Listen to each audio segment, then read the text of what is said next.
Hello student, welcome to NKS academy. Guys, पिछले video session में हम लोग कैपेसिटर के बारे में डिस्कस कर रहे थे, जिसमें मैंने आपको बताया था कि कैपेसिटर क्या होता है या कैपेसिटर का दूसरा नाम कंडेंसर भी होता है। इसके बारे में मैंने डिटेल आपको बताया था, याद होगा आपको। साथ साथ हमने किसी भी कैपेसिटर का या किसी कंडक्टर का कैपेसिटी क्या होता है, राइट, उसे हम कैसे डिफाइन किए थे ये आपको मैंने बताया था। मैं थोड़ा सा रिकैप करना चाहूँगा पीछे के वीडियो सेशन को। पीछे के वीडियो सेशन में मैंने आपको बताया था कि कंडेंसर क्या होता है, एक एनर्जी स्टोरिंग डिवाइस होती है। कंडेंसर क्या होता है, एक एनर्जी स्टोरिंग डिवाइस होती है। और हमारा मेन मकसद होता है कंडेंसर में कि किसी भी तरीके से एनर्जी को किसी पर्टिकुलर रीजन में, किसी बंद रीजन में हम स्टोर कर ले। यानी जो एनर्जी बिखरी थी उसको क्या करना था, किसी भी तरीके से एक छोटे रीजन में इकट्ठा करना था। यही मकसद होता है कंडेंसर। यानी इलेक्ट्रिकल फील्ड वाली जो एनर्जी होती है, इलेक्ट्रिक फील्ड एनर्जी होती है, उसको हम लोग क्या करते हैं, किसी छोटे रीजन में स्टोर करते हैं। करने का तरीका क्या होता था, याद होगा आपको। हम एक कोई कंडक्टर लेते थे और उस कंडक्टर के बगल में एक आइडेंटिकल कंडक्टर लगा करके उसको अर्थिंग कर देते, और उसके वजह से जो इलेक्ट्रिक फील्ड होती थी इस चार्ज कंडक्टर की, वो उसी दोनों प्लेट के बीच तक सीमित हो जाती थी। याद होगा ये चीज आपको। सिमिलरली अगर हमारे पास कोई स्फेरिकल कंडक्टर है, उस स्फेरिकल कंडक्टर के सराउंडिंग भी एक अनदर स्फेरिकल कंडक्टर डालते थे, तो उसकी जो इलेक्ट्रिक फील्ड है उन्हीं दोनों प्लेट्स के बीच स्टोर हो जाती थी। यानी इलेक्ट्रिकल एनर्जी उन्हीं दोनों रीजन के बीच स्टोर हो जाती थी। और जैसा कि मैंने आपको बताया था कि बिखरी हुई एनर्जी का कोई यूज नहीं होता है। जब भी एनर्जी का यूज करते हैं तो किसी पैक्ड एनर्जी का यूज कर पाते हैं। और कैपेसिटर का मेन मकसद होता है कि किसी भी तरीके से एनर्जी को हम क्या करें, पैक कर ले। क्लियर, यही हम लोग का मेन मकसद था। और जहाँ तक कैपेसिटी की बात है, कोई भी कंडेंसर होती है या कोई भी कंडक्टर होती है, उसकी कैपेसिटी क्या होती है, तो इस पे मैंने बताया था कि capacity of a conductor is basically the capacity of that conductor to hold the charge. Capacity of that conductor to hold the charge, capability of that conductor to hold the charge. मतलब कोई भी conductor की जो एक capability है, एक ability है कि कितने चार्ज को होल्ड कर सके। और ये जो चीज होती है, इसी प्रॉपर्टी को बोलते हैं, क्या बोलते थे, कैपेसिटेंस या कैपेसिटी। मैंने ये भी बताया था कि कैपेसिटेंस या कैपेसिटी किन बातों पर डिपेंड करती है। एक तो कंडक्टर के साइज पे डिपेंड करती है, ठीक है, क्योंकि कंडक्टर अगर बड़ा होगा तो निश्चित रूप से उसकी जो रेडियस होगी वगैरह वो बड़ी होगी, चार्जेस वार्जेस को स्टोर करने का फंडा वो अलग तरीके से शो कर रही होगी छोटे के कंपैरिजन में। तो बड़े और छोटे में तो फर्क हो ही जाता है।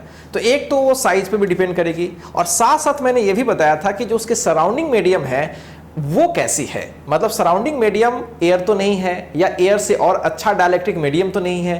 तो जितना बेटर डाइलेक्ट्रिक मीडियम होता है उतना उस पर ज़्यादा चार्ज स्टोर करने की क्षमता होती है। इसके बारे में हमने डिटेल किया था आपको।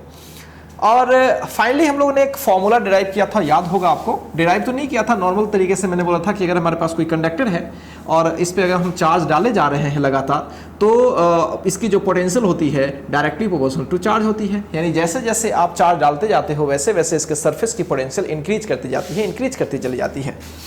और इसको हमने ऐसे भी लिख लिया था कि Q directly proportional to V। जब V directly proportional to Q है तो Q directly proportional to V होगा। बहुत सिंपल सी बात है। तो जब हम इसको इक्वलिटी में लाते थे तो कोई ना कोई कांस्टेंट आता था, और उस कांस्टेंट का नाम होता था कैपेसिटी, इलेक्ट्रिकल कैपेसिटी, ये C। यहाँ से C हमने निकाला था। हमने ये भी बताया था कि ये जो C में ये जो V दिख रहा है वो निश्चित रूप से इस प्लेट के सरफेस का या उस कंडक्टर के सरफेस का पोटेंशियल है। लेकिन हकीकत में ये क्या है, मैंने आपको बताया था, हकीकत में ये V दरअसल इस जगह का और इन्फिनिटी के बीच का पोटेंशियल डिफरेंस है। उसके सरफेस का पोटेंशियल और इन्फिनिटी के बीच के पोटेंशियल जो डिफरेंस होगी वो दरअसल ये भी है।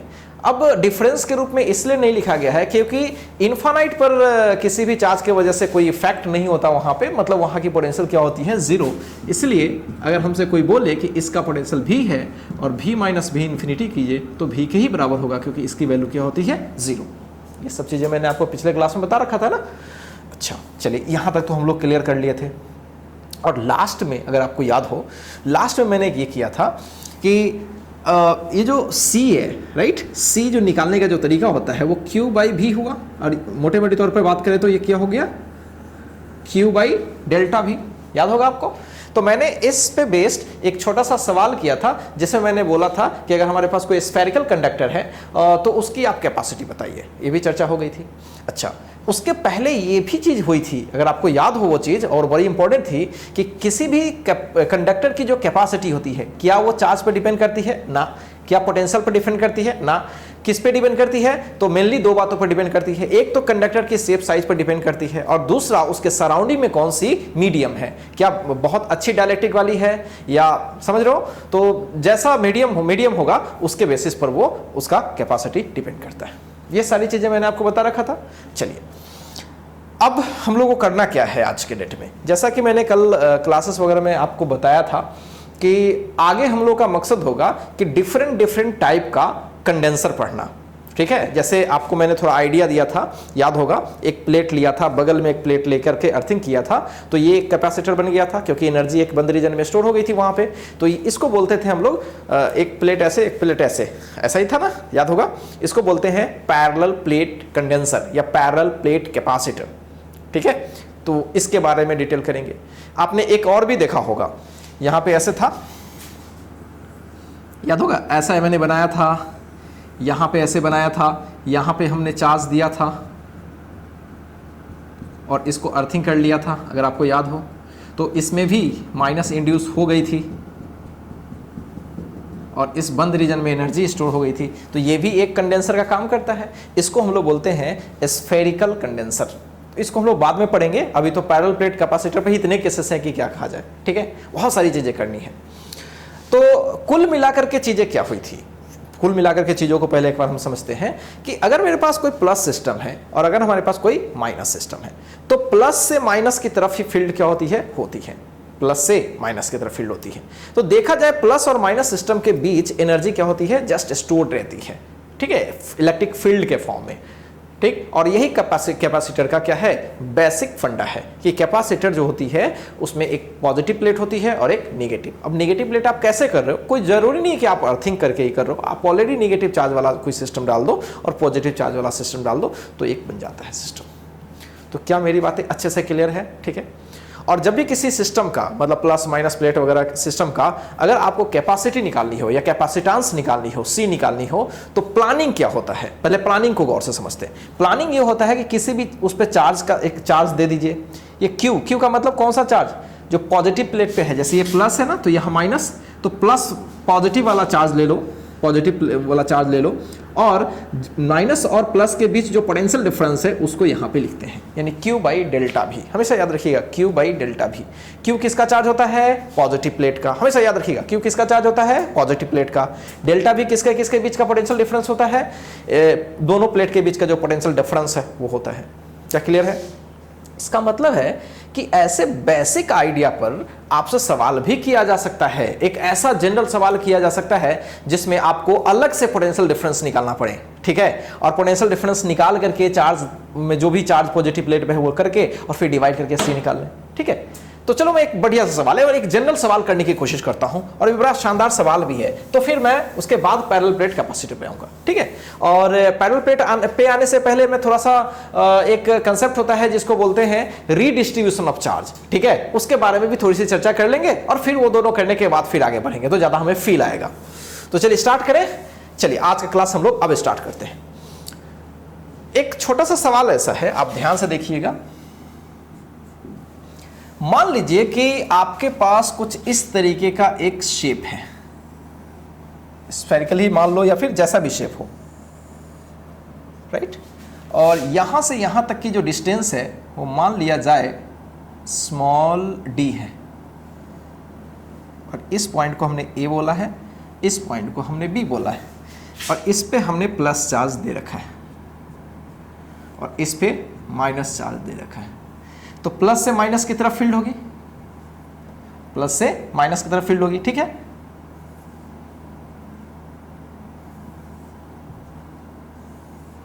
अब आप सोच रहे होंगे कि ऐसा डायरेक्शन हम क्यों बना रहे हैं। ऐसे आपको पता है यहां से नॉर्मली निकलनी चाहिए और यहां पे नॉर्मली इंसिडेंट होनी चाहिए, इसलिए मुझे ऐसे बनाना पड़ रहा है, ठीक है, इस तरह से। तो देखा जाए कि इसके और इसके इन दोनों रीजन में फील्ड क्या हो गया, कन्फाइन हो गया, स्टोर हो गया, यानी इस जगह पर एनर्जी स्टोर है। तो एक प्रकार से किसकी तरह बिहेव कर रही है, सोचो किसकी तरह बिहेव कर रही है, ये एक कैपेसिटर की तरह बिहेव कर रही है, ठीक है। तो इसकी कुछ कैपेसिटेंस भी होगी, हाँ होगी। अब इस पे पॉजिटिव चार्ज क्या है, तो लेट सपोज कि वो कैपिटल क्यू है और इस पर नेगेटिव चार्ज है क्या, वो माइनस क्यू है। क्वेश्चन में ये सब मान लो गिवन है। और पहली बात ये है कि क्या ये फील्ड यूनिफॉर्म है, बिल्कुल नहीं, ये फील्ड यूनिफॉर्म नहीं है। सबको पता है फील्ड यहाँ पे अलग अलग जगहों पर अलग अलग होगी। तो यहाँ पे डिफाइंड है कि इलेक्ट्रिक फील्ड वैरी कैसे कर रही है। मैं लिख देता हूँ कि electric field in the region, question ऐसे है यहाँ पे है और आप लिख रहे हो यहाँ पे, electric field in the region varies as, मैं अपने हिसाब से दे रहा हूं,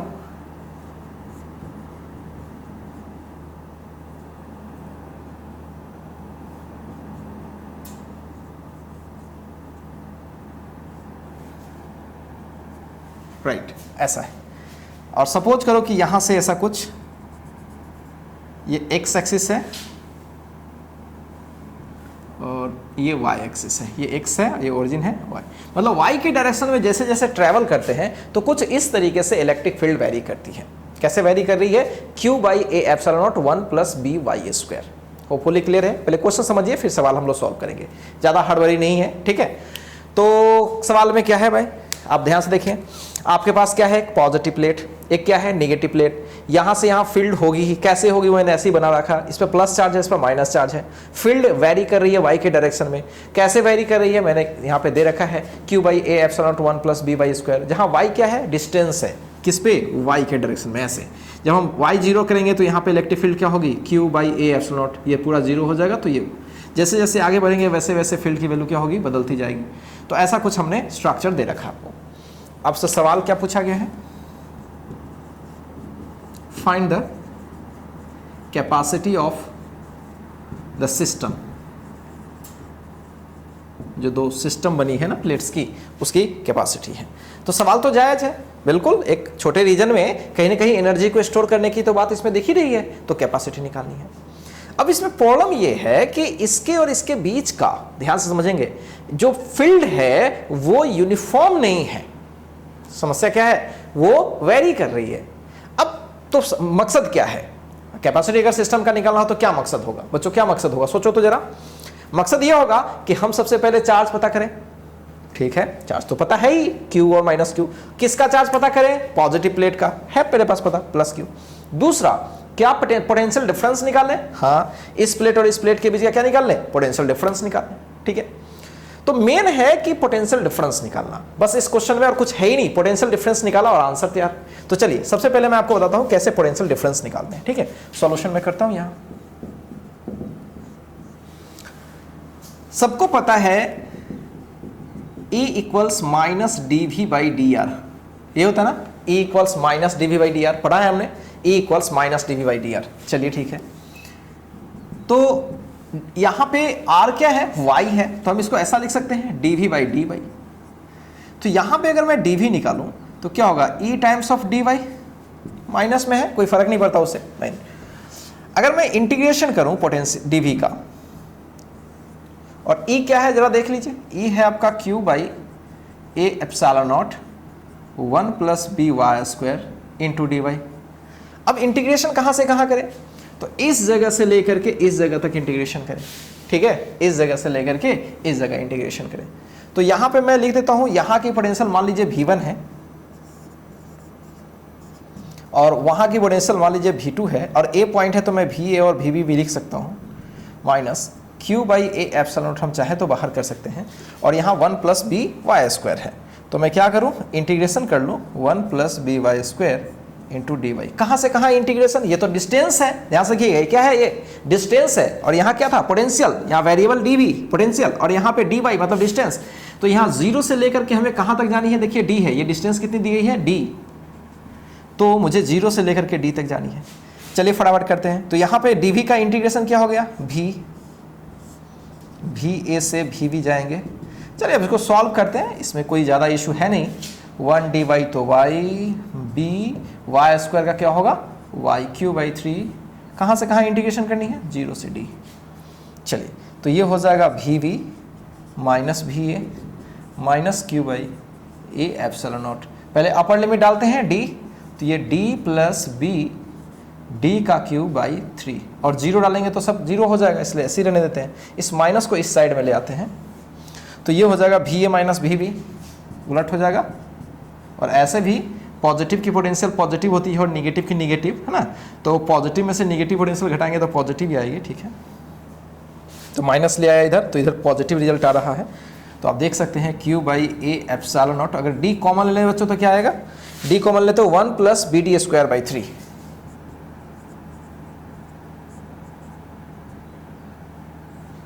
1 plus BD square by 3. So this is the potential difference between plate A and plate B, and that's very easy. वाकई इसमें कुछ है ही नहीं। अब मकसद क्या है, सोचो क्या मकसद है हमारा। मकसद ये है कि हम इस सिस्टम का कैपेसिटी निकालें। तो कैपेसिटी निकालने का formula Q by potential difference, तो हो गया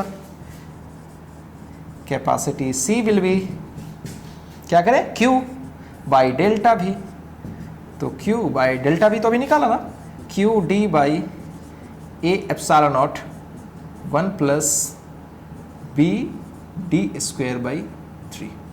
ठीक है, इन दोनों को कट कर लीजिए, ऊपर चला जाएगा, तो ये हो गया a epsilon naught by D 1 plus B D square by, ये आंसर हो गया। ठीक है, सॉल्यूशन तो आपको आता ही है, उसमें कहीं एरर है तो आप उसको समझ सकते हैं, लेकिन कंसेप्ट तो समझ में आ रहा है बच्चों। कहीं भी चीजें यही वे लागू होने वाली है, कहीं भी कुछ होगा, कहीं भी फील्ड वेरी कर रही होगी तो E equals minus D V by D R पहले कर लेंगे।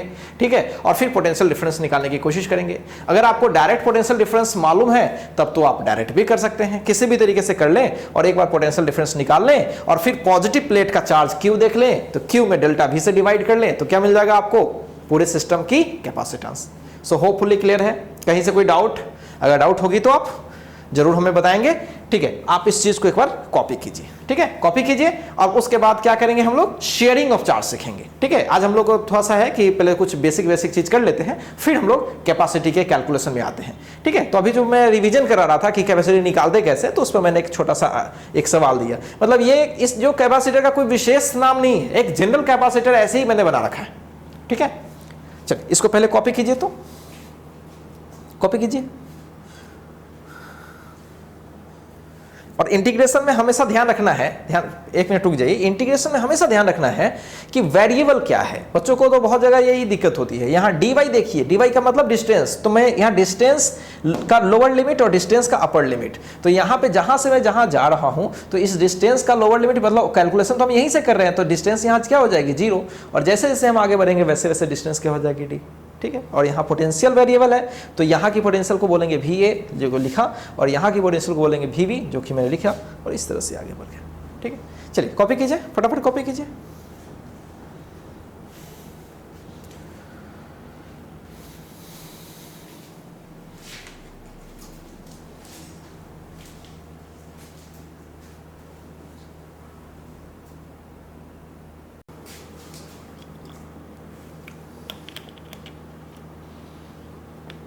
हो गया बच्चों, बढ़े आगे।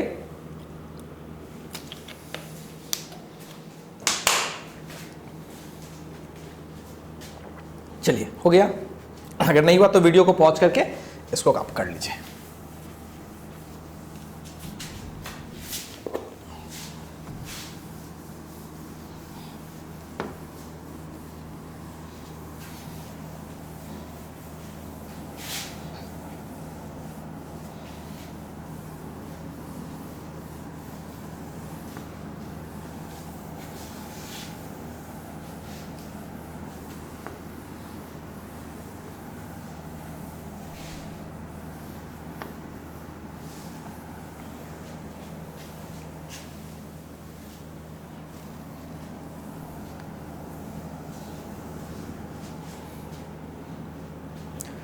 गाइज कैपेसिटर का जो पहला वीडियो सेशन आया था वो थोड़ा लेट हो गया था, और आपको मैंने बार बार आपको मैसेज के जरिए बताया भी था कि नेटवर्क इशू बहुत ज़्यादा आ रहा था। पता है आपको, मैं जस्ट मॉर्निंग से ही लगा हुआ था।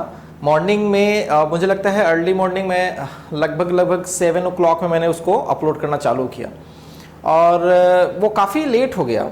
मतलब मैं बोलूँ कि 11:30 PM तक मैं देख रहा था, AM तक, सॉरी 11:30 AM तक मैं देख रहा था कि वो लगभग 40% ऐसे ही कुछ आ रहा था। तो काफ़ी प्रॉब्लम हुआ, और बाद में चल के क्या होगा, एरर भी आ गया।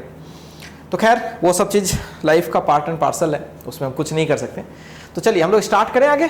तो आगे क्या स्टार्ट करना है बच्चों, जैसा कि मैंने आपको बताया, आगे हम लोग शेयरिंग ऑफ चार्ज पढ़ने वाले हैं। ठीक है, क्या पढ़ने वाले हैं, शेयरिंग ऑफ चार्ज। ये बोर्ड के लिए भी इंपॉर्टेंट रखता है, पूछता भी है। तो अभी हम लोग करने वाले हैं शेयरिंग ऑफ चार्ज।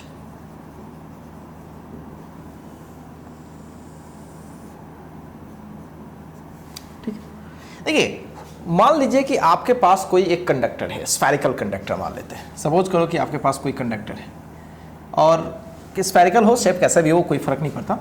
तो कोई भी कंडक्टर है तो इसकी एक अपनी कैपेसिटी होती होगी, हाँ होती होगी। अगर रेगुलर शेप है तो कैपेसिटी हमें पता है 4 पाई एप्सिलॉन नॉट आर, कल किया भी था। तो इसकी कोई अपनी एक कैपेसिटी होगी जिसको मैं C1 बोल रहा हूँ, और एक दूसरी कोई कंडक्टर है जिसकी कैपेसिटी मान लीजिए C2 है। ठीक है, और मान लो कि इस पे चार्ज Q1 है और इस पे चार्ज क्या है Q2। ठीक है, इस पे चार्ज कितनी दी गई है Q1, इस पे चार्ज कितनी दी गई है Q2। अब क्वेश्चन ये है कि क्या हम इन दोनों को वायर से कनेक्ट करेंगे तो क्या चार्जेस रीडिस्ट्रीब्यूट होंगी? हाँ होंगी। ऑब्वियस सी बात है कि क्या इसकी पोटेंशियल और इसकी पोटेंशियल सेम होगी? कोई जरूरी नहीं है। इसकी चार्ज अलग है, इसकी कैपेसिटी अलग है, इसकी चार्ज अलग है, इसकी कैपेसिटी अलग है। हो सकता है कि दोनों की पोटेंशियल क्या हो, अलग अलग हो। तो मान लो कि इसकी पोटेंशियल थोड़ी देर के लिए V1 है और इसकी पोटेंशियल क्या है V2। ठीक है, मान लो कि V1 बड़ा है V2 से या V2 बड़ा है V1 से, कुछ भी हो जाए, तो होगा क्या सोचो। अगर इनकी कैपेसिटी बराबर नहीं है, इनकी पोटेंशियल एक दूसरे की पोटेंशियल बराबर नहीं है, तो जैसे ही हम इसको कनेक्ट करेंगे, मान लो कोई कंडक्टिंग वायर है और की को जैसे ही हम क्लॉज करेंगे तो आपको पता है कि चार्जेस क्या होंगी, हमेशा हाई पोटेंशियल से, पॉजिटिव चार्ज की बात मैं कर रहा हूं, हमेशा हाई पोटेंशियल से लो पोटेंशियल की ओर जाएगी। मतलब एक ऐसे स्फीयर से जाएगी जिसका पोटेंशियल हाई है और लो पे जाएगी। अच्छा, ये कब तक जाती रहेगी? कब तक जाती रहेगी सोचो। ये तब तक जाती रहेगी जब तक कि दोनों का पोटेंशियल कॉमन ना हो जाए। ठीक है, अब इसको आप ऐसे भी फील कर सकते हो। अगर ये फील नहीं आती है तो मैं आपको इसको ऐसे फील करवाता हूं। जैसे मान लो कि हमारे पास कोई 2 कंपार्टमेंट है, इसमें वाटर मैंने इतने लेयर पे भरा है और इसमें वाटर मैंने इतने लेयर में भरा है।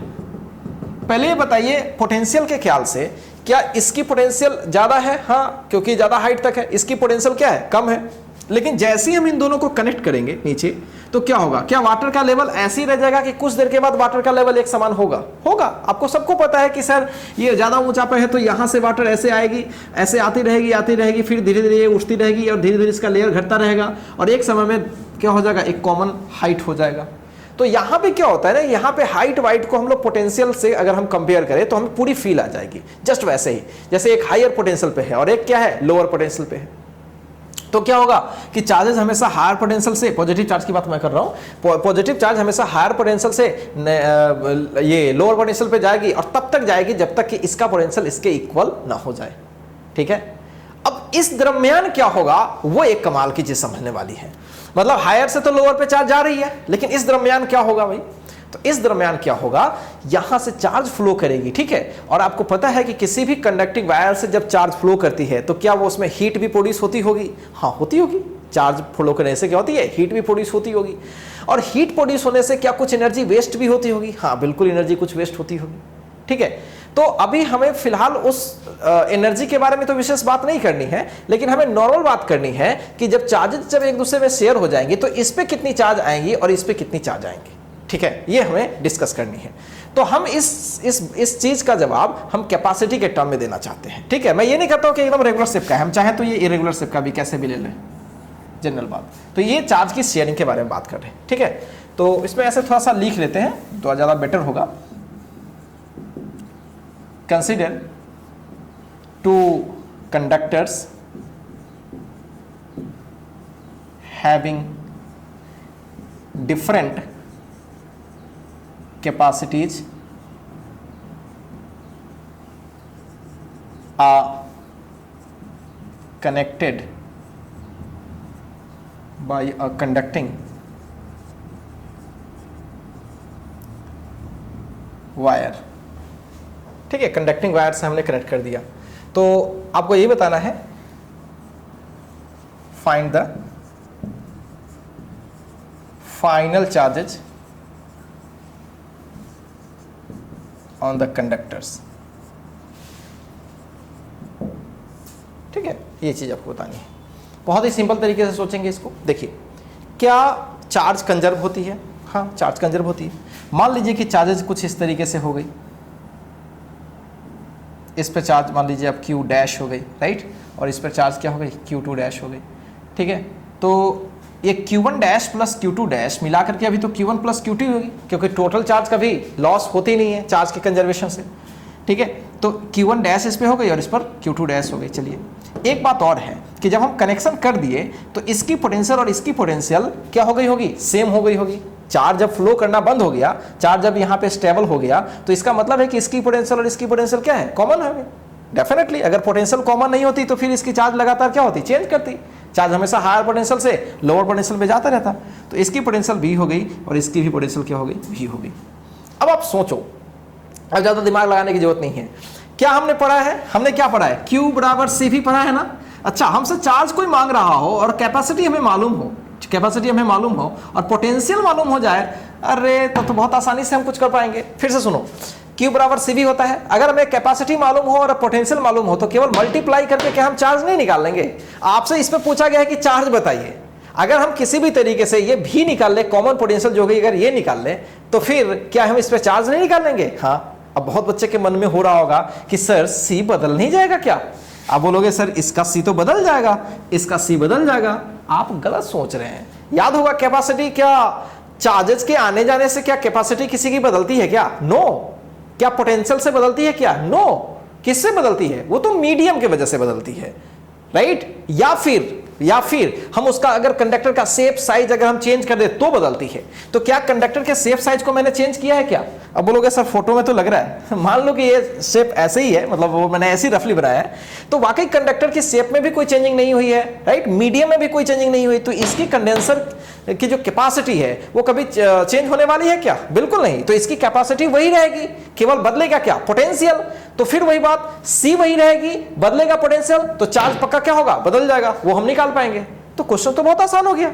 मतलब हमें क्या निकालना है, कॉमन पोटेंशियल। जिस दिन कॉमन पोटेंशियल हम लोगों का क्या हो जाएगा, निकल जाएगा, उस दिन हम लोग का लाइफ झिंगालाला हो जाएगा। ठीक है, तो देखिए कैसे लाइफ झिंगालाला होता है। यहाँ कैसे निकाले भाई पोटेंशियल, कैसे निकाले, सोचो। हाँ, एक अकल लगाते हैं। इसकी पोटेंशियल तो गिवन होगी, इसकी पोटेंशियल क्या होगी, गिवन होगी। अच्छा, V1 होगी या V2 होगी। अच्छा, नहीं भी होगी तो कोई बात नहीं है, वो V1 निकाल लेंगे। अगर चार्ज दिया भी होगा और कैपेसिटी दिया होगा तब तो पोटेंशियल आराम से निकाल लेंगे। ठीक है, तो एक काम करते हैं, टोटल चार्ज क्या रहती है, टोटल चार्ज रिमेन्स कंजर्व्ड। ठीक है, तो चलिए टोटल चार्ज रिमेन्स कंजर्व्ड। तो एक काम करते हैं, Q इनिशियल बराबर Q फाइनल, ये टोटल की बात हो रही है। तो इनिशियल चार्ज कितनी थी, वो तो मुझे Q1 प्लस Q2 दोनों पर दिखाई दे रहा था, बहुत अच्छा। और बाद की चार्ज क्या थी भाई, बाद की चार्ज सोचो तो, बाद की चार्ज तो Q1 dash plus Q2 dash, लेकिन Q1 डैश और Q2 डैश तो पता भी नहीं था। अच्छा, कोई बात नहीं, लेकिन इसकी कैपेसिटी तो नहीं बदली होगी, तो C1 इंटू भी तो लिख ही सकते हैं। चलो C1 इंटू भी, देखो Q बराबर CV, तो इसके C1 इंटू अभी तो पोटेंशियल क्या हो गई है, कॉमन। हमारा मकसद भी निकालना है, तो इसकी भी है और इसकी भी है। क्या हम इसको C2 इंटू भी लिख सकते हैं बच्चों, क्या यहां से भी कॉमन ले सकते हैं, बिल्कुल। तो ये हो गया Q1 प्लस Q2 बराबर C1 प्लस C2 इंटू भी। तो इस तरीके से भी विल बी, आप देख सकते हो, Q1 plus Q2 by C1 plus C2। तो क्या हमने कॉमन पोटेंशियल निकाल लिया 100%। क्या आप सवाल में कोई दम रहा, बिल्कुल नहीं। आप बोलोगे सर अब तो कुछ है ही नहीं, इस पे चार्ज आपको निकालनी है, Q बराबर C भी कर लो, C चेंज हुआ नहीं है, भी आपने निकाल लिया, निकाल लीजिए। तो चलिए Q1 डैश की बात करूं तो C1 इंटू भी तो निकाला हुआ है,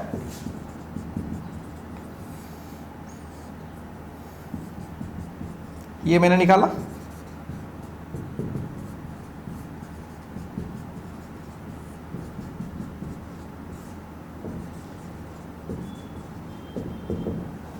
क्या इसमें कहीं कोई डाउट है, बोलिए, डाउट है तो बोलिए। तो मुझे नहीं लगता कि इसमें कहीं से कोई डाउट आपको होना चाहिए। ठीक है, तो चलिए आप इस चीज़ को एक बार अच्छे से कॉपी कीजिए। और एक बात और मैं बताना चाहता हूँ, देखिए आगे चल के हम लोग पढ़ेंगे, ठीक है, आगे चल के हम लोग पढ़ेंगे कि energy of A parallel plate capacitor या एनर्जी ऑफ ए कंडेंसर, जो भी होगा, एनर्जी उसमें कितनी होती है। हमने तो ये पढ़ा है कि वो जो कैपेसिटर होता है वो एनर्जी स्टोरिंग डिवाइस है, बहुत अच्छा। तो अगर उसकी कैपेसिटी C हो, पोटेंशियल डिफरेंस अगर दोनों प्लेट के बीच का अगर V हो, तो क्या कोई मुझे बता सकता है कि उसमें कितनी एनर्जी स्टोर है? बिल्कुल बताया जा सकता है, ठीक है। तो एक्चुअली वो अभी हमने डिराइव नहीं किया है, और मैं आपको थोड़ा सा बता भी देता हूं, तो ये जानना जरूरी भी है। जो एनर्जी स्टोर होती है वो 1/2 इंटू CV² होती है। कितनी होती है? 1/2 इंटू CV², जहां भी उन दोनों के बीच का पोटेंशियल डिफरेंस है, भी जहां उन दोनों के बीच का पोटेंशियल डिफरेंस है, ठीक है। तो 1/2 into C into V²। Clear? अगर मैं इसकी बात करूं, ये सिंगल कैपेसिटर है, तो आप बोलोगे सर इसका पोटेंशियल डिफरेंस कैसे निकालोगे? तो याद होगा, अगर कोई सिंगल कैपेसिटर है तो इसका एक प्लेट कहां लेके चलते थे? इन्फिनिटी पर, और जिसकी पोटेंशियल क्या होती थी? 0। तो वहां पे पोटेंशियल डिफरेंस निकालेंगे तो इसी के पोटेंशियल के बराबर हो जाएगा, V1 के बराबर हो जाएगा। फिर इसमें अगर निकालेंगे तो यार अगर मैं कोई आइसोलेटेड कंडक्टर की कैपेसिटी निकालूं, पोटेंशियल डिफरेंस निकालूं, तो उसके सरफेस का जो पोटेंशियल होता है क्या वही होता है? हाँ, वही होता है। तो अगर आप लोग कहोगे तो मैं एनर्जी इसका और इसका निकाल करके फिर बाद में दोनों का एनर्जी निकाल करके मैं आपको डिफरेंस दिखा दूंगा कि पक्का एनर्जी कुछ लॉस हुई है। अब ये चीज आपको शुरू में मैंने बताया कि जब चार्ज जा रही थी तो क्या वायर गर्म हुआ था? हाँ, गर्म हुआ था। तो अरे भैया, वो गर्म हीट एनर्जी कहां आया? ये अपने फादर से लाया है क्या? नहीं, इसमें जो मौजूद एनर्जी है ना, वही क्या हो गई है? हीट के रूप में यहां पे जनरेट हुई है, ठीक है। हीट के रूप में खर्च हो गई है, ये है बर्बाद हो गई है। तो हम चाहें तो शेयरिंग ऑफ चार्ज में कितनी हीट प्रोड्यूस होती है वो भी हम निकाल सकते हैं, और बोर्ड में ये सवाल पूछा भी जाता है। लेकिन अब बोलोगे सर मेरे को तो ये फॉर्मूला मालूम ही नहीं है, तो मैंने थोड़ी देर के लिए बता तो दिया ना। डिराइव तो हम लोग कर लेंगे भाई, वो बाद में इशू है, ठीक है। डिराइव तो हम लोग कर लेंगे, बहुत आसानी से कर लेंगे। अब कहोगे तो मैं आपको डिराइव करके फिर मैं इसको चीज को कर पाऊंगा, वो भी मैं कर सकते हैं, ठीक। तो चलिए बस सब कर लूंगा, लेकिन पहले आप इस चीज को एक बार कॉपी कीजिए। और हमारा मकसद क्या है? अब वो एनर्जी चेंज निकाल ही लेना कि कितनी हीट प्रोड्यूस हुई है जब हम इसको और इसको क्या किए हैं? कनेक्ट किए हैं। क्या मेरी बातें अच्छे से क्लियर है? चलिए, तो पहले आप इस चीज को एक बार अच्छे से कॉपी कीजिए, फिर मैं आपको बता रहा हूं कि कैसे हीट इसमें जनरेट हुई है या बर्बाद हुई है, ठीक है। कॉपी कीजिए बाबू। काफी मजा आ रहा है आप लोगों को? हाँ, मजा तो आ ही रहा होगा। मैसेज बॉक्स में थोड़ा कमेंट डाल दीजिएगा, ठीक है, कैसा आपको लग रहा है। और कोई भी अगर सुझाव हो, कोई भी सजेशंस हो, तो आप जरूर उसमें डालेंगे।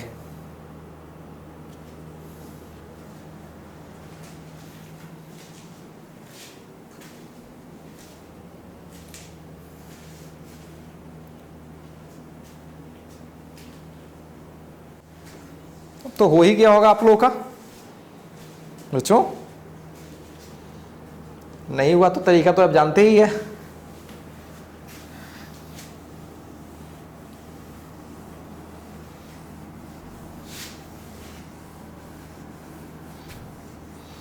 बच्चों, एक चीज आपने ऑब्जर्व किया है, जब हम लोग क्लास में पढ़ते हैं तो हम लोग को बहुत टाइम मिलता है अपने माइंड को रिलैक्स करने के लिए। और जब मैं YouTube पर वीडियो लेता था तो उसमें आप अगर ध्यान देंगे तो आपको मैं टाइम बहुत कम देता था ना।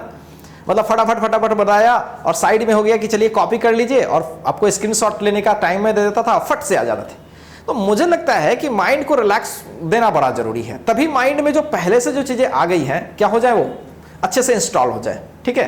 तो यहाँ पे मैंने इसलिए आपको जो भी चीजें देने की कोशिश की, आपको फुल टाइम में दे रहा हूँ। थोड़ा भी मैं आपका टाइम मतलब ये नहीं कर रहा हूं, बचा नहीं रहा हूं इसमें कि आप फटाफट पढ़ते चले जाओ। उससे क्या होगा ना कि माइंड एकदम लोड से हो जाएगा। जब एक क्लास करके करोगे तो कुछ चीजें दिमाग से स्किप भी कर गई होंगी। सो जस्ट एक क्लासिकल फील की तरह हमें पढ़नी चाहिए।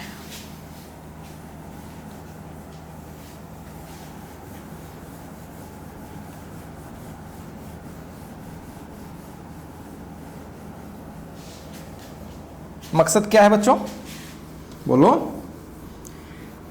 मकसद हम लोग का है कि जब हम इस कंडक्टर को ए वाले को बी से कनेक्ट किए हैं तो कितनी एनर्जी बर्बाद हुई है हीट के रूप में, वो चेक करने का। अब ये कैसे निकालोगे? निकालेंगे ऐसे, पहले दोनों कंडक्टर की टोटल एनर्जी निकाल लेते हैं, फिर उन दोनों कंडक्टर की टोटल एनर्जी निकाल लेते हैं, ठीक है। और शुरुआत में तो ऑब्वियसली ज़्यादा एनर्जी होगी, तो ज़्यादा में से कम वाले को घटा लेंगे, आंसर आ जाएगा, ठीक है। कहीं से कोई डाउट? तो चलिए देखते हैं।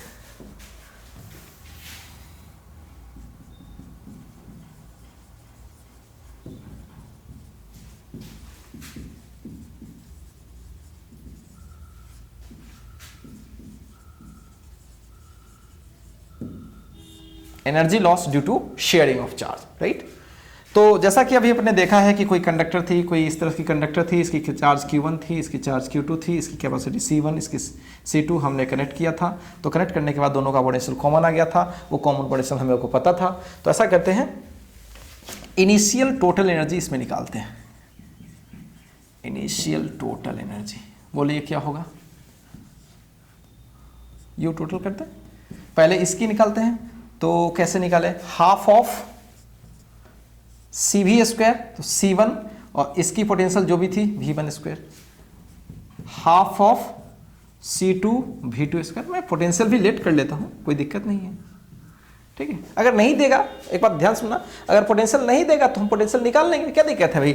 Q बराबर CV पड़े हैं, अगर चार्ज दिया हुआ है, कैपेसिटी मालूम है, तो पोटेंशियल भी निकाल लेंगे। हम चाहते हैं कि चलो V1 और V2 के टर्म में बनाए तो ज़्यादा मजा रहेगा और इजी तरीके से हो जाएगा। वो आपका मकसद है, वो आपका काम है। वो आप अगर पोटेंशियल नहीं दिया रहे तो आप किसी भी तरीके से पोटेंशियल निकाल लें, हो जाएगा। चलिए बढ़े आगे। तो ये हमने इनिशियल एनर्जी निकाल लिया, टोटल इनिशियल निकाल लिया। अच्छा, फाइनल एनर्जी क्या होगी, बोलो बोलो बोलो। फाइनल फोटो बना देता हूं। क्या इसकी कैपेसिटी C1 और C2 ही है? हाँ। क्या इसकी पोटेंशियल अब V और V हो गई है? बिल्कुल। तो क्या करें, सोचो।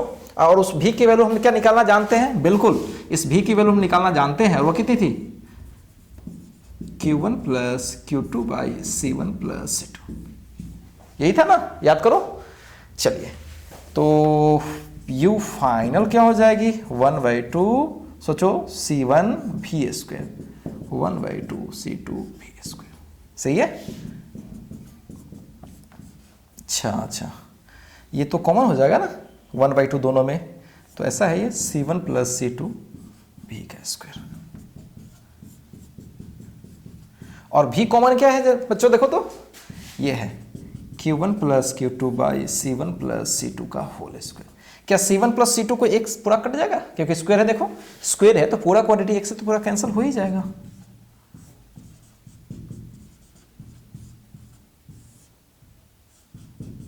ऐसा ही हो जाएगा। सॉल्व कर लें इसको, चलो कर ही लेते हैं। पेन कुछ अच्छा नहीं चल रहा है, एक दूसरा पेन लेते हैं। अरे ये तो और भी खराब है, चलो मैनेज करते हैं फिर। A plus B whole square, तो ये हो गया A square B square 2AB, सही है। चलो, ये हमने निकाल लिया U फाइनल, ठीक है। और U इनिशियल अपना कितना है, देख सकते हो, U इनिशियल यहां है। अब आप बोलोगे कि सर आप चार्ज के टर्म में कर लिए इस चीज को, आप नहीं भी कर सकते थे। हाँ, आप अगर बहुत सारे लोगों को लगेगा कि सर चार्ज के टर्म में क्यों कर लिए, तो आप छोड़ भी सकते हो, बिना मतलब चार्ज के टर्म में नहीं भी करके आप इसको बना सकते हो, ठीक है। आपको जो अच्छा लगे वो कर लीजिए, कोई बहुत बड़ा इशू नहीं है इस सवाल को बनाने में, ठीक है। तो मैं क्या करूं, U फाइनल में से U इनिशियल माइनस कर लूं, क्या कर लूं, U फाइनल में से U इनिशियल माइनस कर लूं, अपना आंसर आ जाएगा। कर ले, तो चलिए, हीट लॉस, या फिर ऐसा कहते हैं loss of energy in the form of heat,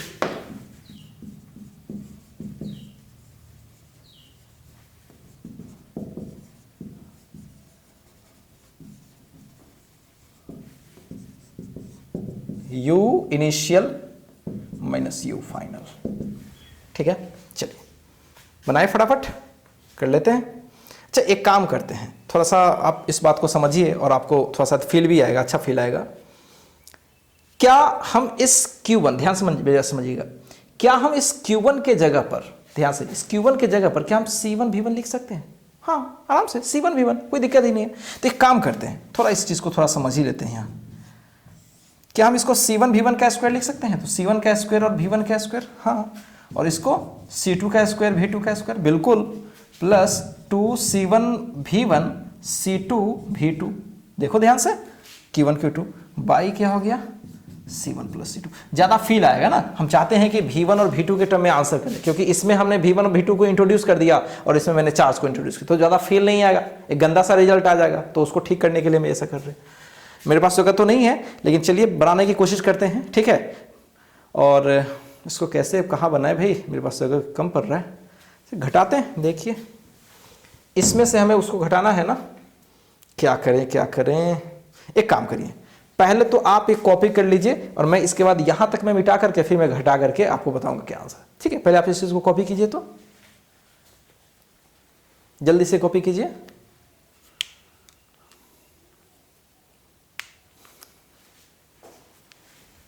हो गया होगा बच्चों?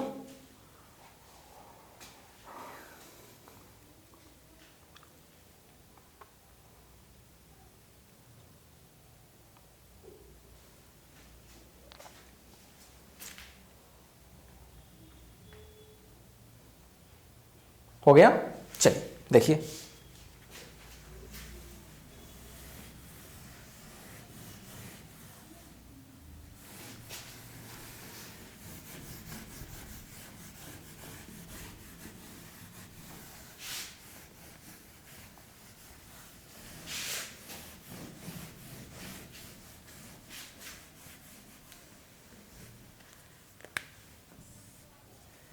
यू इनिशियल क्या था वो तो आपको पता ही है, 1/2 C1 V1 square 1/2 C2 V2 square, यही था ना। उसमें से माइनस कर लेते हैं पूरे को, तो क्या करें सोचिए। 1/2 C1 प्लस C2 सामने है और अंदर में तो आपको पता ही है C1 square V1 square C2 square V2 square 2 C1 C2 V1 V2, यही है। चलिए यही हो गया हम लोग का डेल्टा यू। सारे में से क्या 1/2 कॉमन हो जाएगा कुछ? हाँ लग तो रहा है, तो ये हो जाएगा C1 V1 square C2 V2 square minus 1/2 बाहर आ गया, तो ये C1 square V1 square C2 square V2 square 2 C1 C2 V1 V2 divided by C1 plus C2, ऐसा हो गया। अगर आप इसको सॉल्व करें तो मल्टीप्लाई करिए, तो C1 से इस पूरे में मल्टीप्लाई करिए, तो C1 स्क्वायर V1 स्क्वायर और C1 C2 V2 स्क्वायर, और C2 के से मल्टीप्लाई करिए तो C1 C2 V1 square C2 square V2 square minus minus सब में चला जाएगा, डायरेक्ट करते हैं, तो C1 square V1 square minus C2 square V2 square minus 2 C1 C2 V1 V2 divided by C1 plus C2, यही आएगा। एक बार अच्छे से वाच कीजिए। कुछ क्वांटिटी कटेंगे, इससे ये मरा भाई, और यस इससे ये चला गया, ध्यान से देखिएगा। और अगर आप ध्यान से देखें तो ये वाला टर्म क्या है, C1 C2, देखो C1 C2 V2 square C1 C2 V1 square, वहाँ देखिए C1 C2 V1 V2, अगर हम कॉमन लेते हैं वहाँ से, अगर आप ध्यान से देखें C1 C2 सब में से कॉमन लेते हैं तो यहाँ ऊपर क्या बचेगा, नीचे तो ऑलरेडी C1 प्लस C2 है, ऊपर देखिए क्या बचेगा, V2 का स्क्वायर यहाँ बचा, यहाँ पे क्या बचा V1 का स्क्वायर, और वहाँ बचा 2 V1 V2। अब देखो तो ये टर्म पूरा क्या है बच्चों, इसको ऑब्जर्व करो तो क्या है, V1 माइनस V2 का होल स्क्वायर है, या V2 माइनस V1, कुछ भी हो, A minus B whole square equals B minus A whole square, कोई फर्क नहीं पड़ता दोनों में।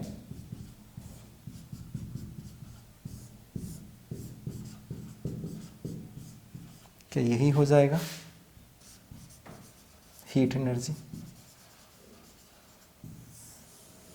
कहीं से कोई डाउट बच्चों? तो ये हमने क्या निकाला कि जब दो कंडक्टर, ठीक है, जब दो कंडक्टर अलग अलग पोटेंशियल पे हो, एक V1 पे हो एक V2 पे हो, एक की कैपेसिटी V1 हो एक की कैपेसिटी V2 हो, दोनों को कनेक्ट करें तो क्या होता है, कनेक्ट करने के कुछ देर के बाद दोनों की पोटेंशियल कॉमन हो जाती है, और कॉमन पोटेंशियल कितनी आती है वो हमने निकाल लिया। हमने ये भी देखा कि शेयरिंग में, चार्ज जब शेयर होता है उसमें कंडक्टर में दोनों कंडक्टर की टोटल एनर्जी में क्या आती है, कुछ कमी आती है। तो कमी आने का वजह क्या है कि कुछ एनर्जी कहां पे चली जाती है, हीट के रूप में रिप्रोड्यूस हो जाती है, ठीक है। और कितनी होती है ये, और इस पूरे चीज में मैंने क्या एक रेडीमेड फॉर्मूला का यूज किया है, बिल्कुल हाफ ऑफ CV स्क्वायर, मैंने अभी पढ़ाया तो नहीं है लेकिन उसका यूज कर लिया है। कोई बहुत बड़ा इससे भूचाल नहीं आएगा, बस वो तो हम लोग प्रूफ कर ही लेंगे, ठीक है। तो चलिए इस चीज को आप एक बार कॉपी कर लीजिए और फिर इस चीज को एक बार मेमोराइज भी कर लीजिए। चलिए कॉपी कीजिए तो इसको,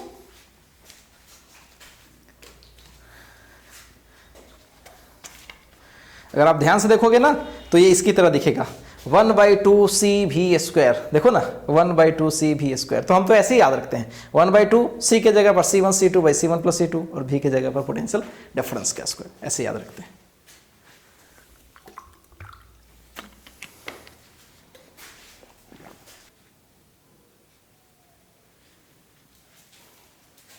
हो गया बच्चों?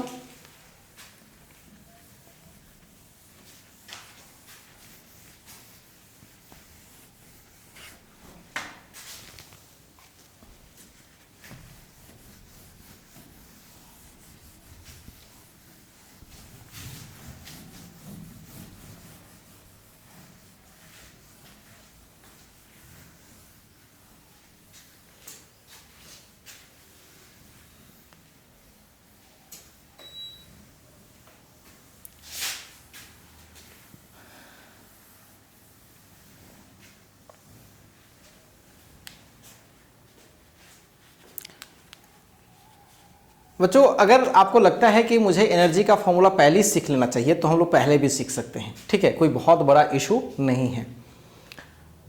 चलो तो मैं आपको एनर्जी वाला ही बता देता हूं, ठीक है।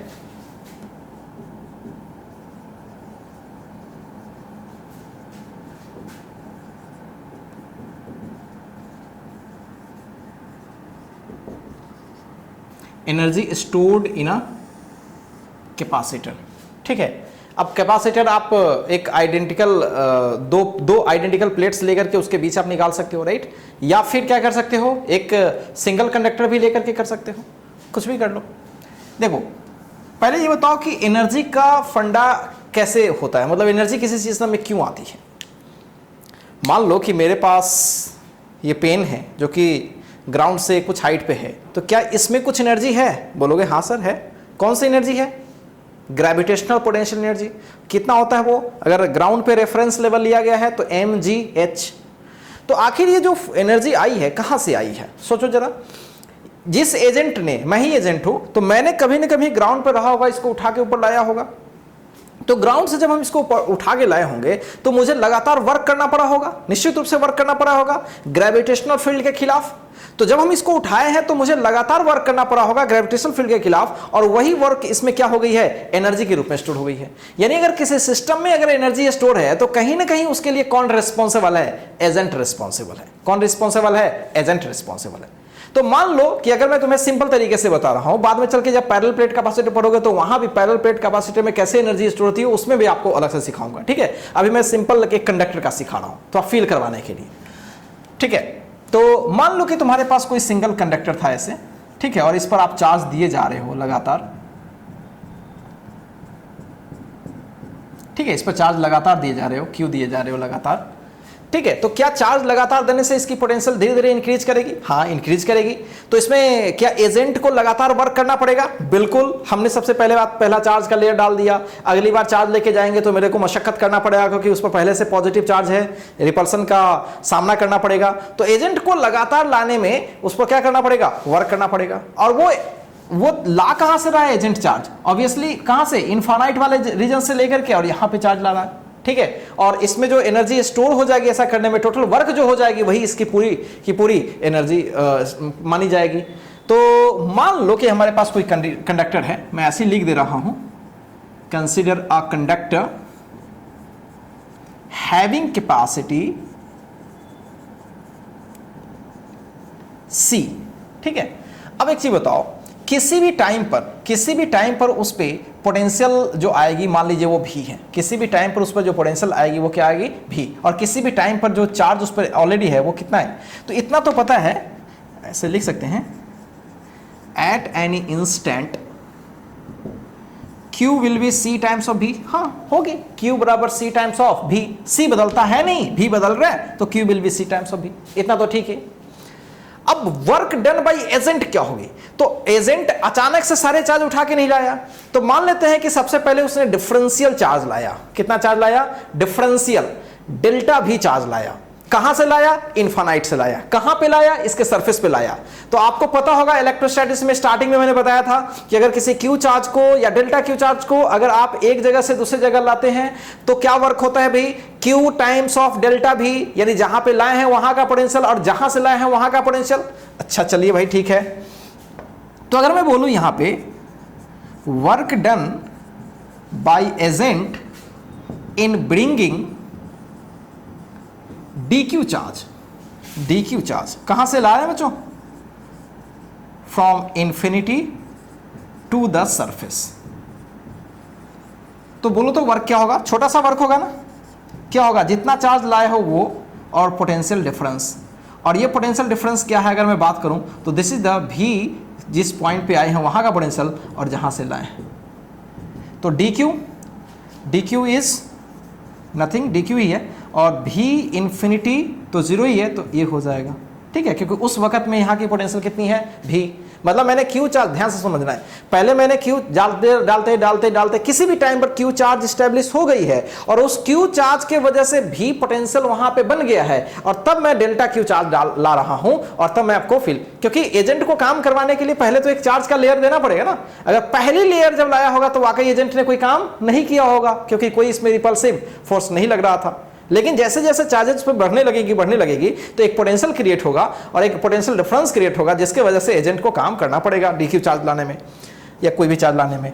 तो इसलिए मैंने छोटा सा वर्क निकाल लिया, ये डी क्यू और भी तो आपने निकाल रखा है, क्या निकाल रहा है भी, अच्छा भी ये हो गया Q by C.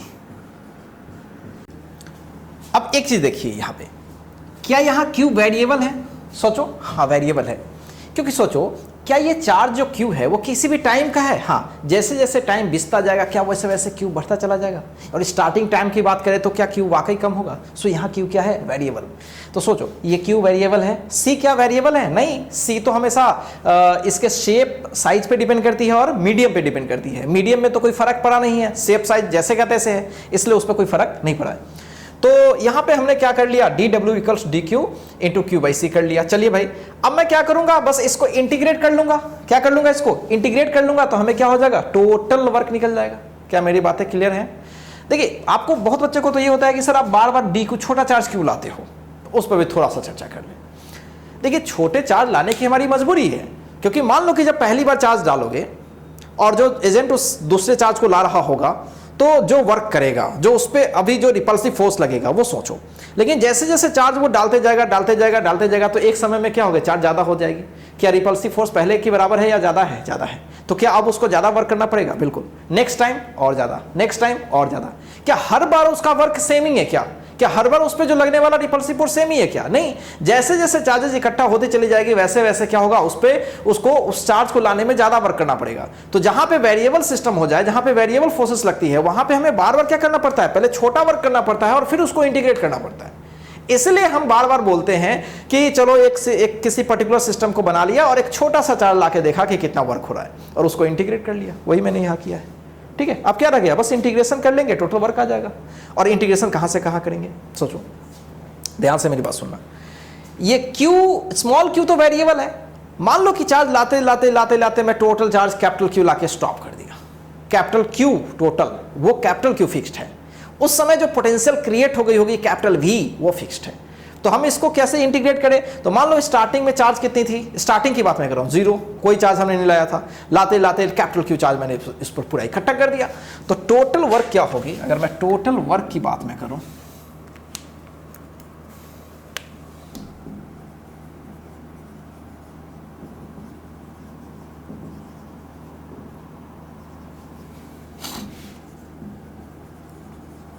Capital Q ना, तो क्या होगी बोलो, ये इंटीग्रेशन हो जाएगा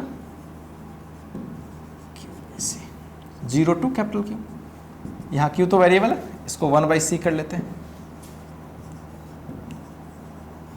from zero to capital Q.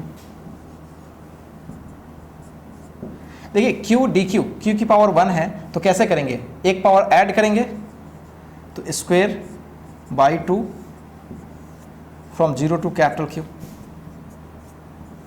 Capital Q का वैल्यू यहां पे डालते हैं और फिर जीरो डालेंगे तो जीरो ही हो जाएगा। तो ये आपका टोटल वर्क आ गया, और टोटल जो वर्क होती है वही टोटल एनर्जी के इक्वल होती है, तो यही टोटल एनर्जी है।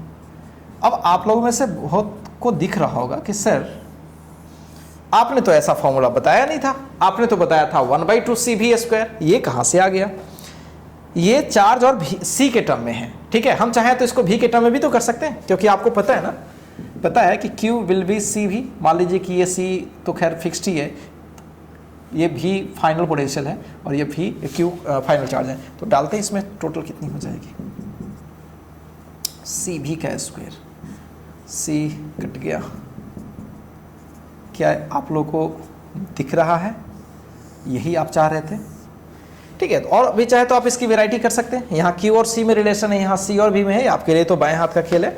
ऐसा करते हैं ना, C की जगह पर डाल देते हैं कुछ, C की जगह पर डालेंगे Q/V, तो मुझे Q और V के बीच एक रिलेशन मालूम हो जाएगा, ठीक है।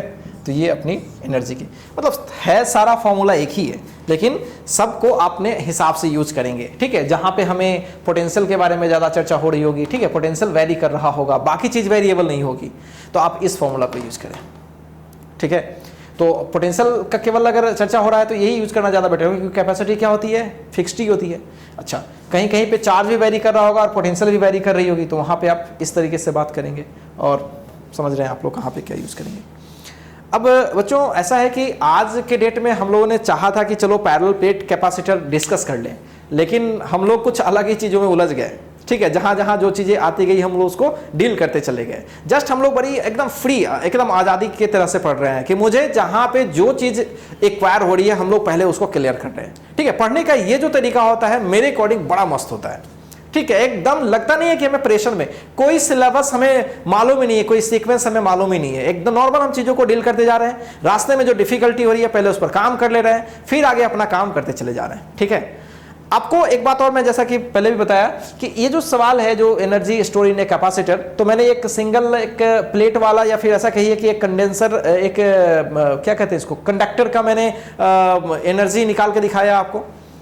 आपको पैरेलल प्लेट जब पढ़ेंगे तो वहां भी सवाल पूछे जाते हैं बोर्ड में कि आप डिराइव करो एक्सप्रेशन एनर्जी का पैरेलल प्लेट कैपेसिटर में, और वहां तो एनर्जी डेंसिटी भी निकालने के लिए बोलता है, तो हम लोग वो भी करेंगे, डोंट वरी। मैं तो आपको ये जनरल आइडिया दे रहा हूं, ठीक है। ऐसा नहीं कि एकदम से कॉपी पेस्ट जैसे किताबें बताती है वैसे पढ़े, ठीक है।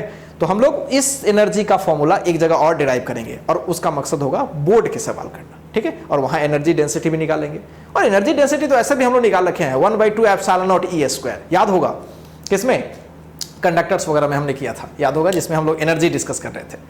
तो खैर बहुत सारी मैंने बकवास कर ली, पहले आप इस चीज को एक बार कॉपी करिए, और कॉपी करने के बाद एनर्जी का ये जो फॉर्मूला है ना 1/2 Q/V, मैं इसको एक नया आइडिया से, ग्राफिकल आइडिया बताऊंगा, ठीक है। और चार्ज और पोटेंशियल वगैरह में ग्राफिकल आइडिया से भी सवाल किया जाता है बोर्ड्स में, कंपटीशन में वो सब लल्लू वाला है, कोई दम ही नहीं है उसमें, ठीक है। तो वो मैं आपको करके बताता हूं, पहले आप इस चीज को एक बार कॉपी कर लीजिए, ठीक है। तो बच्चों कैसा लग रहा है, पहले ये बताइए कैसा लग रहा है, पढ़ाई में मजा आ रहा है कि नहीं आ रहा है, ठीक है। आप प्लीज कमेंट बॉक्स में कीजिए, मैं आपके लिए मैं बहुत मेहनत कर रहा हूं, ठीक है। अब मुझे सेटिस्फैक्शन मिलना चाहिए।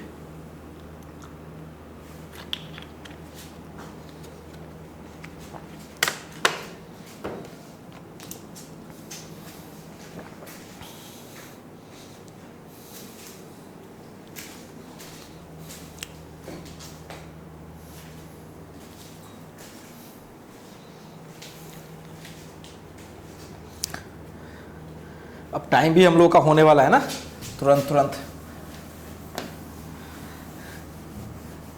चलिए देखते हैं। चलिए लास्ट टॉपिक ही कर लेते हैं, वही जो मैंने आपको बताया, ग्राफिकल कैसे हम लोग समझते हैं।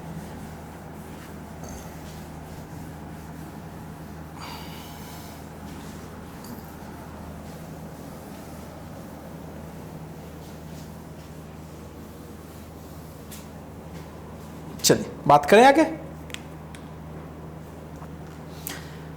एनर्जी का ग्राफिकल वे समझने से पहले एक छोटी सी चीज समझते हैं, ये ऑलरेडी आप जानते हैं। क्या हमने पढ़ा था कि Q directly proportional to V, हाँ ये पढ़ा था हमने। ये भी पढ़ा था कि जैसे जैसे चार्ज किसी कंडक्टर पे डालते जाते हैं वैसे वैसे उसकी पोटेंशियल इंक्रीज करती है, so Q directly proportional to V, या यूँ कहें V directly proportional to Q, ये तो हमने पढ़ा था। तो क्या यहाँ पे बराबर करते हैं, इक्वलिटी मिलाते हैं तो C आती है, जिसको हम इलेक्ट्रिकल कैपेसिटेंस या इलेक्ट्रिकल कैपेसिटी बोलते थे। अच्छा एक चीज़ सोचो, ग्राफ में तो आपको पता है कि डायरेक्टली प्रोपोर्शनल का ग्राफ कैसा होता है, स्ट्रेट लाइन। अगर मैं यहाँ पे V रख लिया और यहाँ पे मैंने Q रख लिया, ध्यान से देखना, तो क्या Q directly proportional to V है? हाँ, तो क्या इसका ग्राफ कुछ इस तरीके का होगा? बिल्कुल। और इसका स्लोप क्या होगा? आपने पढ़ा है ना, ये किसकी तरह है, y = mx। सोचो y की जगह पर Q है, y एक्सिस पर Q है और x पर क्या है, v, तो ये क्या हो गया, y = some constant a to b। और ये जो कांस्टेंट होता है इसी को स्लोप कहते हो, m कहते हो, जो tan थीटा होता है। थीटा क्या होता है, ये वाला एक्स एक्सिस के साथ एंगल। तो साफ क्लियर है कि यहां पे जो स्लोप होगी क्यूबी डायग्राम की वो क्या देने वाली है, and that is capacity of conductor. है ना कमाल का चीज। मतलब क्यूबी डायग्राम अगर कोई बना देगा तो आपसे पूछेगा कि ये यहाँ थीटा वगैरह प्रोवाइड कर देगा और बोलेगा कि बताओ इसकी कैपेसिटी कंडक्टर की है। थोड़ी देर के लिए तो मतलब जो बच्चे इस चीज को अगर विजुअलाइज नहीं किए हैं तो होश उड़ जाएगा कि अरे ग्राफ से हम कैसे सोचेंगे इसे। कोई दम नहीं है। जब भी आपको, देखिए मैं जनरल चीज बताऊं आपको, जब भी आपको यहां और यहां क्वांटिटी देके कुछ पूछे स्लोप वगैरह से, तो पहले माइंड में ये सेट करो कि ये और ये कैसे रिलेटेड है, क्यू और भी कैसे रिलेटेड है। जैसे ही ये सोचोगे बस एक पल में आंसर कहीं ना कहीं क्यू बराबर समथिंग हो जाएगा और फिर आंसर आ जाएगा। ठीक है। अब मान लो यही चीज ऐसे है, सपोज करो कि मैं तुमसे ऐसा कर दिया, यहां पे मैंने क्यू रखा और यहां पे मैंने भी रखा और मैंने ऐसे ग्राफ दे दिया। ठीक है, समझना अच्छे से। और ये मैंने 30 डिग्री लगा दिया। क्या लगा दिया? 30 डिग्री। ठीक है। और मैं आपसे पूछा हूं कि फाइंड कैपेसिटेंस या कैपेसिटी ऑफ कंडक्टर। अगर आप ध्यान से नहीं देंगे, अगर आप ध्यान नहीं देंगे तो फंस जाएंगे सवाल में। बोलेंगे सर अभी तो आपने बताया कि tan थीटा जो होती है वो c होती है। किसका? किसका भाई? क्यू भी डायग्राम का। क्या यहाँ क्यू है? नहीं यार, भी है और क्यू है। ओह तेरे की, यानी ये इसको मुझे y पे भेजनी है और इसको मुझे x पे। तो होती फॉर्मूला है q बराबर सी भी, लेकिन ये मुझे y पे भेजनी है तो पहले c को फ्री करते हैं। तो v will be 1/c times of q। सोचो, तो इसका मतलब है ये स्लोप का काम करेगा। y बराबर m पूरा है, पूरा m है इंटू x। तो यहाँ पे स्लोप अगर हम निकालें तो वो होगा 1/c और स्लोप यहाँ पे एक्चुअल में क्या है? tan 30। तो tan 30 1/c, तो ये 1/√3 will be 1/c। So c will be √3। जो भी होगी SI यूनिट में होगी तो SI में जो यूनिट होगी वो हम लोग यहाँ डाल देंगे। तो क्या मेरी बातें अच्छे से समझ में आ रही है? तो इस बात का हमेशा ध्यान रखिएगा। ठीक है। अब कभी कभी कंपैरिजन भी करवाएंगे, दो कंडक्टर ले लेंगे और कहेंगे कि दो कंडक्टर की क्यू भी डायग्राम हमने खींच रखा है और पूछेगा कि बताइए कौन से कंडक्टर की कैपेसिटी ज्यादा है। तो ये तो बाएं हाथ का खेल है ना आपके लिए। यहाँ पे अगर मैंने Q रख लिया, यहाँ पे भी रख लिया, ठीक है, तो यहाँ तो साफ क्लियर है कंडक्टर ये 1 का है, कंडक्टर 2 का है। तो आपसे क्वेश्चन पूछेगा कि बताइए कैपेसिटी फर्स्ट का ज़्यादा, सेकंड से, ऑप्शन लगा देता हूँ।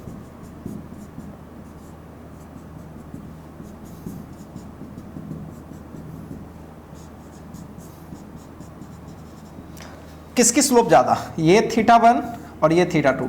तो ऑब्वियसली θ2 बड़ा है किससे? θ1 से। तो m2 किसका बड़ा है? m1 से। स्लोप, m मतलब स्लोप, तो स्लोप ही क्या देता है? क्यूबी डायग्राम का स्लोप ही क्या देता है? देखो वहां पे क्यूबी डायग्राम का स्लोप ही क्या देता है? कैपेसिटी। तो हो गया C2 बड़ा होगा C1 से, C2 बड़ा होगा C1 से। तो B is the correct answer. बहुत ही आसान है। आप इसको पलट के भी कर सकता था, B को यहाँ पे यहाँ पे, ठीक है। जब पलट के करेगा तो जो उल्टा हो जाएगा ना, क्योंकि पलट के करेगा तो क्या होगा? 1/c देगा। पलट के करेगा तो स्लोप क्या देगा? 1/c। तो जिसका c ज्यादा, जिसका स्लोप ज्यादा उसका c कम, और जिसका स्लोप कम उसका c ज्यादा, ठीक है, उल्टा। या फिर अगर आपको वैसे दिक्कत हो रही है तो आप सिंपल तरीके से सोचिएगा। सिंपल तरीके से मैं करके बता देता हूं आपको। मैं यहीं पे सवाल सेट करता हूं। चलो सिंपल, यहां पे मैं भी ले लिया, यहां पे Q और दो कंडक्टर ले लिया। समझना अच्छे से, बिल्कुल हड़बड़ी नहीं करते हैं, लास्ट मोमेंट है। ये फर्स्ट कंडक्टर, सेकेंड कंडक्टर, आपसे पूछा गया कि बताइए कौन सी कंडक्टर की कैपेसिटी ज्यादा। ठीक है, सोचो, क्या हमें कंडक्टर की कैपेसिटी निकालने के लिए भी एक्सिस के साथ एंगल देखना होता है? हाँ, अगर जिसका एंगल ज़्यादा उसका tan थीटा भी ज़्यादा। यहाँ पे भी तो यहाँ है, Q यहाँ है, तो चलो ये देख लो कौन एंगल ज़्यादा। सोचो तो, अब इसलिए सेकंड का एंगल कम है और फर्स्ट का एंगल ज़्यादा। जिसका एंगल ज़्यादा भी के साथ उसका कैपेसिटी ज़्यादा, राइट। तो यहाँ पे क्या हो जाएगा? C1 will be greater than C2। मैं ये बोल रहा था, बहुत आसानी से आप सोच सकते थे। क्या मेरी बातें क्लियर है बच्चों? कहीं से कोई डाउट है तो पहले इस चीज़ को कॉपी कर लीजिए। अब मैं आपको एनर्जी का ये बताऊंगा कि कैसे डायग्रामेटिकली हम एनर्जी को सोचते हैं। ठीक है, एनर्जी का तो कई एक फॉर्म आया है, लेकिन उसमें हम इस चीज़ को हम कैसे अप्लाई करते हैं। ठीक है, कॉपी कीजिए तो पहले इसको।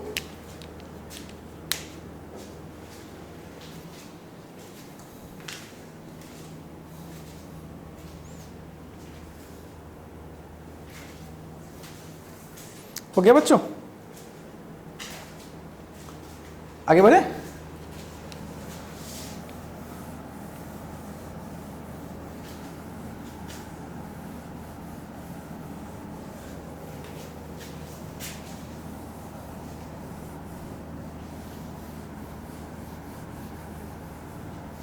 चलिए देखिए एक चीज़, छोटी सी चीज़ पहले देख लीजिए फिर आप कॉपी कीजिए। देखिए एनर्जी का जो फॉर्मूला हमने पढ़ा है, एक पढ़ा है 1/2 Q इंटू भी, पढ़ा है ना, 3 पढ़ा है, तीनों मैं लिख देता हूँ।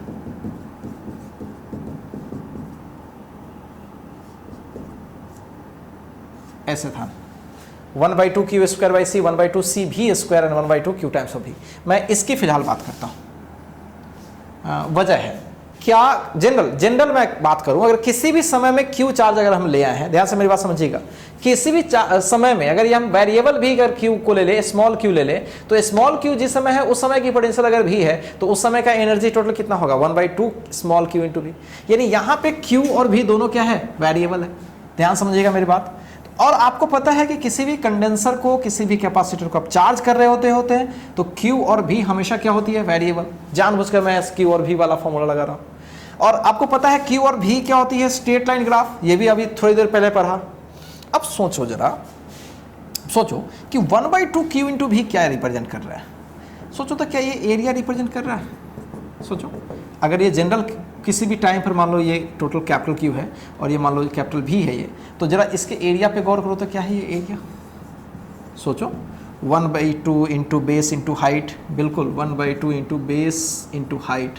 अरे वाह, इसका क्या मतलब दिखाई दे रहा है कि अरे जब हमारे पास क्यूबी डायग्राम होगा, उसका जब हम एरिया बना लेंगे किसी भी भी तक, तो पूरे एरिया का जो वैल्यू होगा वो दरअसल टोटल एनर्जी स्टोर के बराबर होगा। साफ क्लियर है। हम कह सकते हैं कि जो एरिया होती है ना, area of Q V diagram gives total energy store.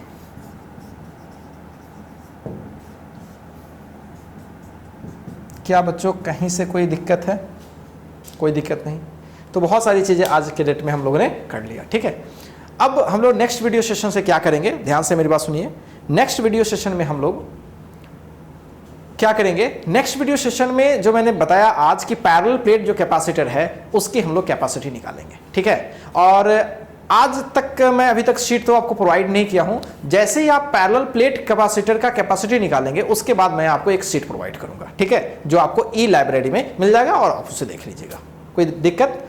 ठीक है, तो आप इस चीज को एक बार कॉपी कर लीजिए और फिर आप इस वीडियो सेशन में एक बार अटेंडेंस जरूर बना लीजिएगा, ठीक है। और अटेंडेंस बना करके फिर बाहर होइएगा, लॉग आउट हो जाइएगा।